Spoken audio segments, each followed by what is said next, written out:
आज का जो वीडियो है उसमें रूट ब्लोअर या जो लूप कंप्रेसर बोलते हैं उसकी अंदर से डिजाइन कैसी रहती है और उसका यूज़ क्या है DRI किल में। कई जो ट्रेनिंग लेवल के स्टूडेंट हैं उन लोग को ये समझ में नहीं आता कि रूट ब्लोअर का प्रेशर को हम किस कंडीशन में अप डाउन करते हैं या उसका क्या यूटिलाइजेशन है, सिर्फ कोल्ड थ्रो करना ही क्या है या फिर उसका प्रेशर को कब कब या किस कंडीशन में कम ज़्यादा करते हैं, ये कैसे डिसाइड होता है। तो ये एक छोटे से वीडियो में मैं यही क्लियर कर रहा हूँ ताकि उन लोग को समझ में आ जाए कि रूट ब्लोअर का प्रेशर को अप डाउन करते हैं या बढ़ाते या कम करते हैं, उसके अकॉर्डिंग कोल्ड थ्रो को कम या ज़्यादा करते हैं, वो क्यों करते हैं। RK information, like, subscribe, share and press the bell icon। यहाँ पर जो आप देख रहे हैं ये लूप कंप्रेसर है और ये ऊपर में जो देखा आपने सक्शन पॉइंट है उसका, और ये इस टाइप से लूप जो है ना अंदर मूवमेंट करते हैं। इंटरनल व्यू है और साइड में जो होता है जो गियर लगे होते हैं जिससे दोनों लोब एक सीक्वेंस में रोटेट करते रहते हैं, ये आप देखिए, और ऊपर से एयर को सक करते हैं और डाउन साइड में डिस्चार्ज होता है। एक 3D व्यू में देखिए, यहाँ पर यहाँ से एयर इनपुट हुआ और लूप के थ्रू यहाँ पर सामने में पुश होते जाता है, तो वहाँ से सक हो रहा है और आगे डिस्चार्ज कंटिन्यू होते रहा है। इस तरह से लूप कंप्रेसर वर्क करता है। ये आप 3D व्यू देख रहे हैं।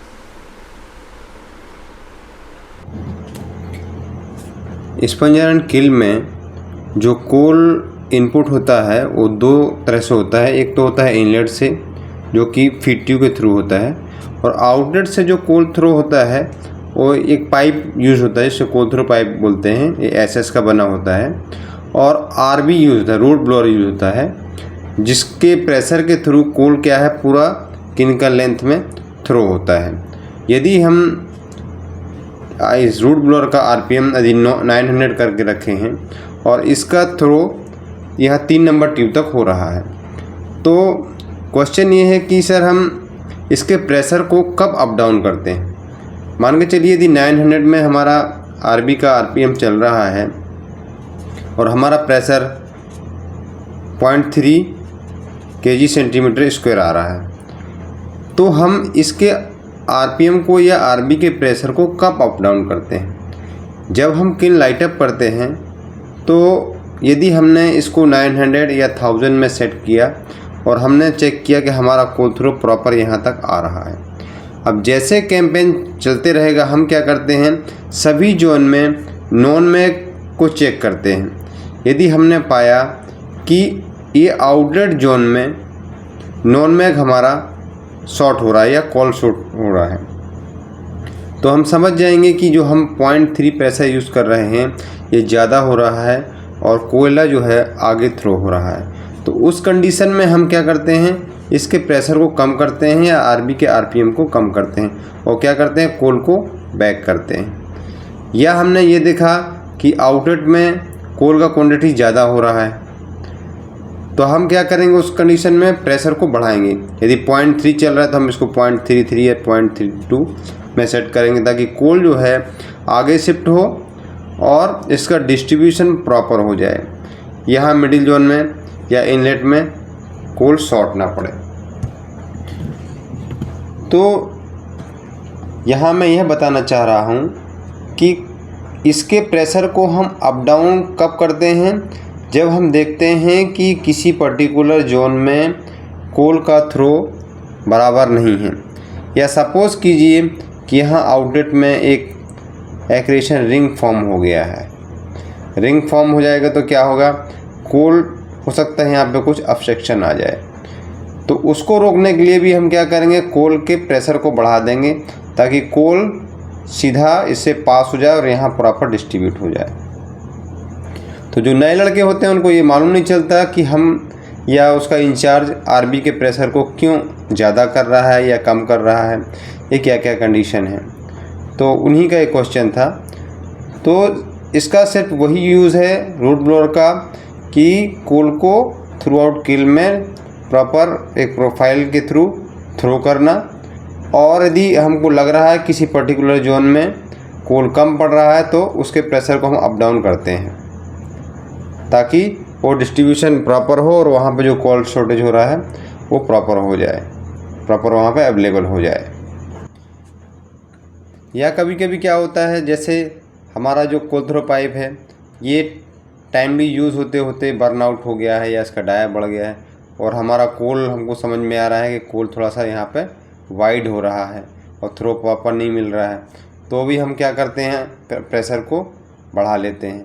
या आपका जो कोल इंजेक्टर है वो भी थोड़ा क्लियरेंस बढ़ गया है और हमको थ्रो नहीं मिल रहा है, तब भी हम क्या करते हैं, प्रेशर को बढ़ा लेते हैं, रूट ब्लोअर के आरपीएम को बढ़ा देते हैं, प्रेशर को भी बढ़ा देते हैं। तो उससे क्या होता है, आपका इसमें एयर इनपुट बढ़ जाएगी और आपका उस एयर इनपुट से थ्रो भी बढ़ जाएगा। तो ये यूज़ है आरबी का। या हम कभी कभी देखते हैं कि मान के चलिए यहाँ 8 या 9 के बीच में यहाँ रिंग फॉर्म हो गया है और कोल यहाँ रिटेंशन के थ्रू क्या हो रहा है, शॉर्ट हो रहा है, और आउटलेट में हम देखते हैं कि हमारा जो पोर्ट सैंपल है उसमें नॉन मैग नहीं है और सैंपल एबनॉर्मल हो गया है। तब हम क्या करते हैं, कोल को थोड़ा बैक करते हैं ताकि यहाँ पे कार्बन अवेलेबल हो जाए। तो उस कंडीशन में भी हम क्या करते हैं, आरबी के प्रेशर को कम करते हैं ताकि यहाँ कार्बन अवेलेबल हो और जो सैंपल एबनॉर्मल हो गया है वो प्रॉपर स्मूथ हो जाए और रिडक्शन प्रॉपर हो जाए, जो ओवर हीटिंग हो रहा है या कार्बन शॉर्टेज हो रहा है वो नॉर्मल हो जाए। तो अभी हम उस कंडीशन में क्या करेंगे, आरबी के प्रेशर को कम करेंगे और कोल थ्रो को थोड़ा बैक कर लेते हैं। और जब कभी भी हम जैसे जो आयरन का सोर्स चला रहे हैं, सपोज़ कीजिए हम पेलेट यूज़ कर रहे हैं, पेलेट जब यूज़ होता है तो मैक्सिमम लोड जो होता है आउटलेट में रहता है और टेम्परेचर भी हाई रहता है।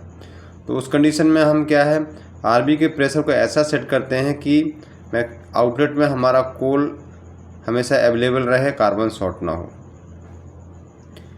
और वही कंडीशन जब हम आयरन ओर में आते हैं तो क्या होता है, आयरन में फैन जनरेशन ज़्यादा रहता है, तो हमको यहाँ पे मिडिल जोन को भी सेव करना रहता है। तो हम क्या करते हैं, कोल के थ्रो को थोड़ा सा बढ़ा लेते हैं और ताकि मिडिल जोन तक कोल अवेलेबल रहे और यहाँ पे कार्बन शॉर्ट ना हो।